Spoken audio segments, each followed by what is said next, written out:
तो क्या दिलीप, एप्स और टेक्नोलॉजी से हमें दूर रहना चाहिए? क्या एप्स हमारे सेहत के लिए हानिकारक है? आपके कहने का मतलब है? That's a good question, पूजा। पर इसका जवाब मैं अगले एपिसोड में दूंगा। दोस्तों, उम्मीद है कि आपने हमारी ये बातचीत जरूर सुनी होगी, जहां हमने बात किया था फूड डिलीवरी एप्स के बारे में और कैसे ये हमारी फूड हैबिट्स को इन्फ्लुएंस कर रही है। नहीं सुना? तो सुनिए एपिसोड 116 और सुनते रहिए आज का ये एपिसोड इस इंटरेस्टिंग डिस्कशन के आगे क्या होता है ये जानने के लिए। The taste of India podcast, जिसका सार विभिन्नता में एकता है, जहां भारत की सांस्कृतिक विभिन्नता को हम स्वादिष्ट व्यंजनों के माध्यम से एक सूत्र में बांधेंगे। इस कुकरी शो से अब आप बिना कंप्यूटर या बिना किताब छुए फोन के माध्यम से अपने ही किचन में इन स्वादिष्ट रेसिपीज को सुनते हुए बना सकते हैं। इन रेसिपीज को आप हमारे वेबसाइट thetasteofindia.com पर भी पढ़ सकते हैं। नमस्कार, the taste of India podcast के इस नए एपिसोड में मैं पूजा और मैं दिलीप आप सबका हार्दिक स्वागत करते हैं। टेक्नोलॉजी के जमाने में क्या ऐप से बचा जा सकता है? कोई भी वेबसाइट खोलिए, वो ऐप डाउनलोड करने को कहेंगे। कोई सर्विस लीजिए या प्रोडक्ट खरीदिए, आपको साथ में एक ऐप तो जरूर फ्री मिलेगा चीजों को ट्रैक रखने के लिए। यहाँ तक कि सर्विस रिक्वेस्ट और कंप्लेंट्स भी आजकल ऐप के जरिए होता है। अब देखिए ना, आप में से 80% लोग हमारे इस एपिसोड को भी कोई ऐप में ही सुन रहे होंगे, नहीं? तो क्या ऐसे में ऐप से दूर रहा जा सकता है भला? Not really. Now these days you can order medicines on apps, you can get health checks done, shop and make bill payments online using an app, and even get trained and tutored on an app. And 9 out of 10 times these apps will give you a discount if you do it on their app instead of their website. Would you really want to let go of that discount? Not really. सही बात है, मैं क्यों भला उस discount को जाने दूं? That's true. And that is why I said that apps are influencing your habits and your lifestyle. Pooja, have you ever thought of why companies are doing this? अरे हाँ, ये तो कभी मैंने सोचा ही नहीं। क्यों करते हैं दिलीप ऐसा ये companies?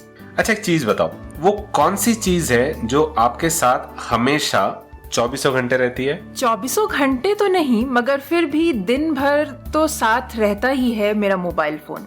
Exactly. And so the easiest and the best way for anybody to continuously stay in touch with you is through your mobile phone. Why would companies want to let go of that opportunity, isn't it? वैसे बात तो सही है दिलीप, और in fact इस angle से तो मैंने कभी से सोचा ही नहीं। और अब ऐसे सिचुएशन में should you call all mobile apps harmful? I don't think so. In fact, that wouldn't be the right thing to do. पता है दिलीप, मुझे क्या लगता है, एक्चुअली ना हमारे इर्द गिर्द जो चेंजेस हम देख रहे हैं उसमें काफी कुछ योगदान इस मोबाइल फोन का ही है, नहीं? That is absolutely right. You know, in fact, change is inevitable. In fact, we human beings have changed drastically over the last few years. And you know what has triggered the most change in us? It is this technology and in fact mobile phones that has contributed so much to the change that human beings have gone through. It is important that we embrace change. Else हम किसी stone age में फंस के रह जाएंगे। फिर क्या? Apps are hence an integral part of us and all of them are not harmful. We just need to keep one thing in mind, and that is that we ensure that we do not give all of our controls to these apps. We have to be controlling the apps. सही कहा दिलीप। वैसे क्योंकि हम health और food की बातें कर रहे हैं, क्या आप हमें बता सकते हो कि आपके कौन से फेवरेट ऐप हैं और आप कौन सा ऐसा ऐप है जो आप रेकमेंड करते हो हमें? See, to be very frank, Pooja, I'm not a huge apps fan. But there are some apps that I like. For example, the Fabulous app. This is one of my favorites. Then there is MyFitnessPal, Headspace, and obviously the Samsung Health app because I use a Samsung phone. क्या कहा आपने? Fabulous app? ये क्या होता है Dilip? Okay. I would recommend this app to everyone. In fact, पता है आजकल के भागदौड़ की जिंदगी में सबसे मुश्किल चीज क्या है? क्या? Staying disciplined and developing and following a good habit. हाँ, वो तो है. And this fabulous app exactly helps you do that. It helps you build new habits through a nice to follow and simple science-based advice. So listeners, we love the fabulous app and I'm sure you too will. So go ahead and check it out. If you are somebody who likes meditation, then Headspace app is something that can help you a lot because it includes a variety of guided meditations and various other programs based on your needs. वैसे दिलीप, ये तो काफ़ी अच्छी जानकारी मिल गई आज, और मुझे लगता है कि आज के लिए ये बहुत सारी इन्फॉर्मेशन है.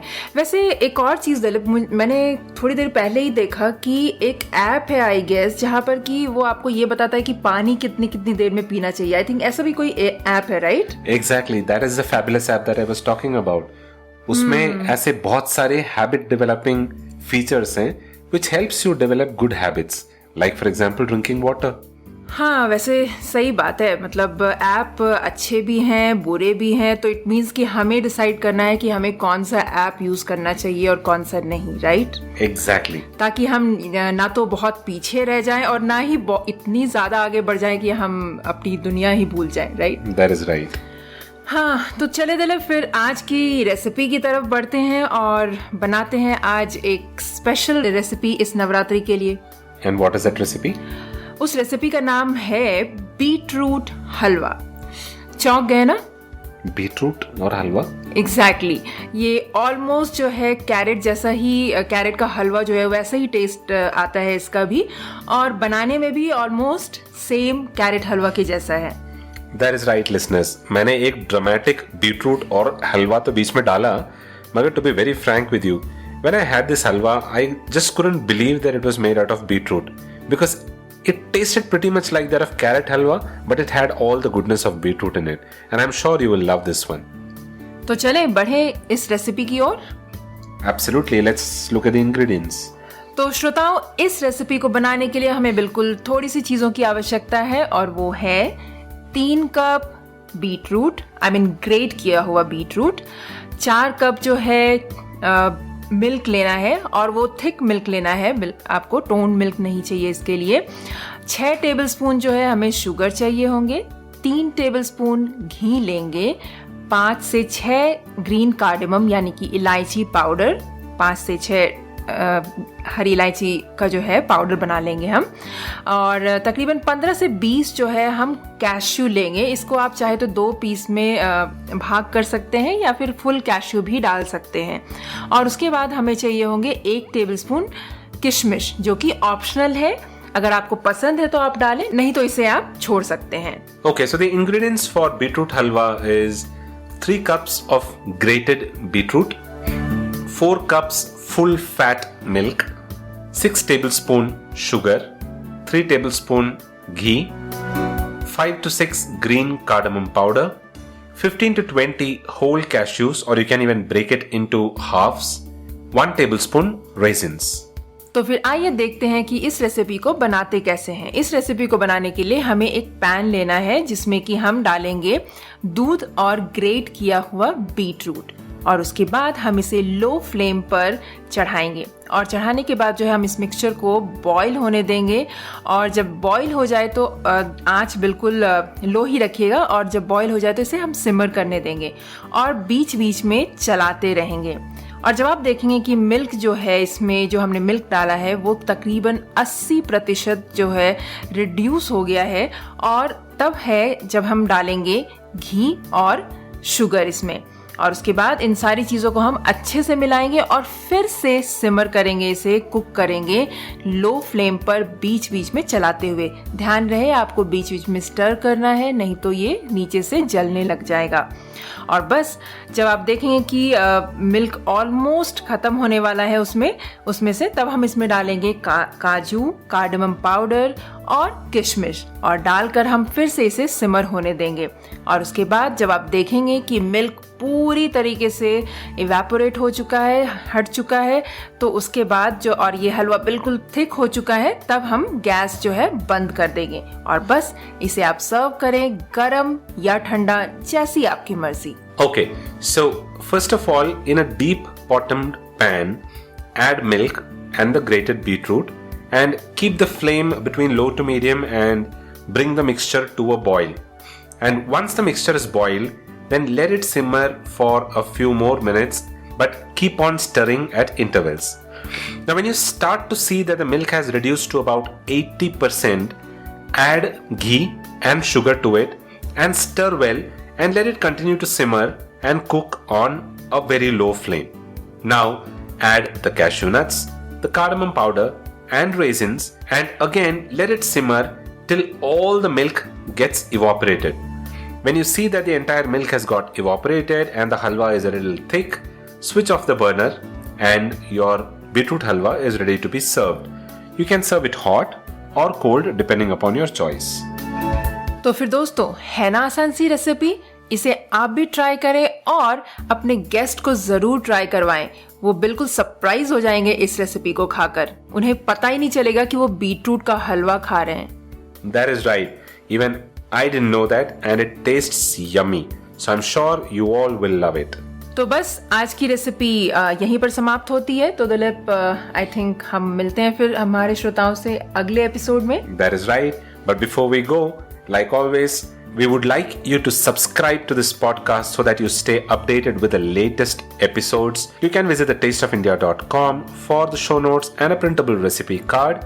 And you can also subscribe on thetasteofindia.com to get a free copy of the Kids Recipes Cookbook. You can find us on pretty much all podcasting platforms, be it Audio Boom, Hubhopper, Google Podcasts, Apple Podcasts, or Stitcher. Do take some time out and give us a genuine rating and review on Apple Podcasts because that helps in the overall ranking of the show on Apple Podcasts. We'll come back again the next week with another tasty recipe. Until then, keep listening to the Taste of India podcast and you all have a wonderful week ahead. This is goodbye from Dilip. And goodbye from Pooja.